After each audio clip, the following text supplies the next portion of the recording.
ka bang kasuhan kung hindi ka nagbayad ng utang?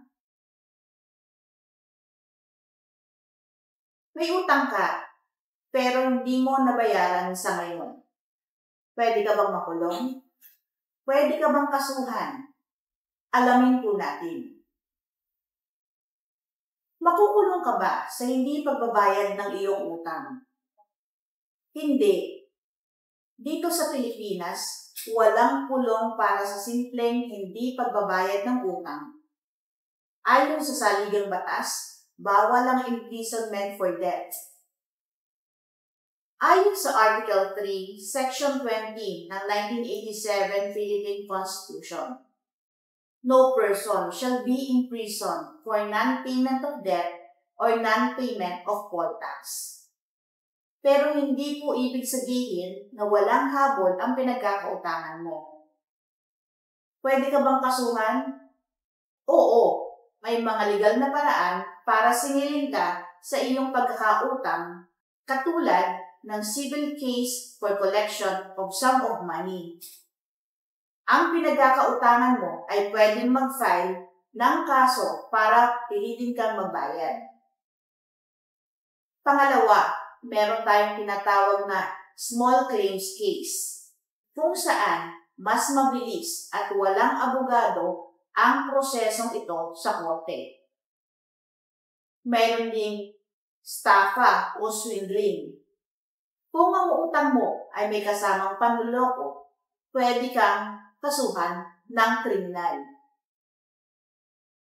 Kailan nagiging kriminal ang hindi pagbabayad ng utang?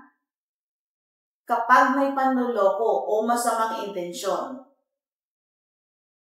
Una, ang pagsasanla ng hindi mo pag-aari. Pangalawa, pagsusulat ng talbog na tseke. Pangatlo, paggamit ng fake identity o fake documents para umutang. Kung simpleng hindi mo lang talaga nabayaran ang utang, hindi ito kriminal na kaso. Pero kung may panloloko, posibleng estafa ito. Ano ang dapat mong gawin kung may demand letter o may kaso ka na? Kung nakatanggap ka ng demand letter o kaso dahil sa utang, huwag matakot. Gawin ito. Basahin at intindihin ang demand letter. Alamin kung anong aksyon ang hinihingi sa iyo. Makipag-usap sa pinagkakautangan mo. Baka pwedeng makipag-areglo o magbayad sa hulugan. Humingi ng legal advice sa abogado, lalo na kung may kasamang isinampang kaso laban sa iyo. Meron tayong mga myths o maling akala tungkol sa utang. Maling akala number 1. Kapag hindi ko binayaran ng utang, makukulong ako. Mali po ito.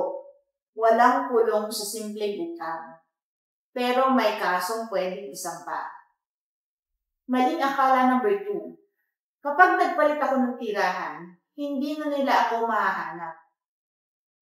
Mali. Pwedeng gumamit ng court order para hanapin ka. Ngayon alam mo na kung ano ang legal consequences ng hindi pagbabayad ng utang. May tanong ka pa ba? I-comment mo ito sa baba at baka sagutin ko sa next video. Kung gusto mong matuto tungkol sa batas, follow mo ko para sa mas maraming legal tips. Patuloy po kayong manood, magtanong at matuto ng tungkol sa batas. Magandang araw po. Ako si Attorney Claribel Lucila.